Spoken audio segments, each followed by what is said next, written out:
Жетісу атауының шығу тарихы туралы. Тарихи деректер мен зерттеулерде Жетісу атын құрайтын 7 өзен туралы түрліше пікір бар.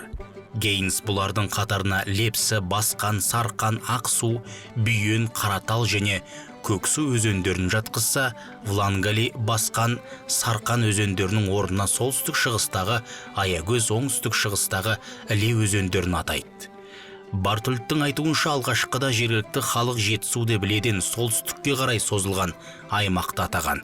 Оған Лепсі, Басқан, Ақсу, Бүйен, Қызылағаш, Қаратал, Көксу өзендері енген.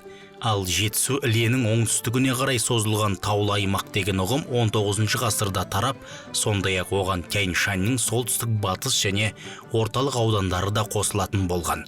Тарихи әдебиетте Жетісу ұғымына Шу алабы мен Нарын өзенінің жоғарғы ағысын қамтитын атырап та кірген.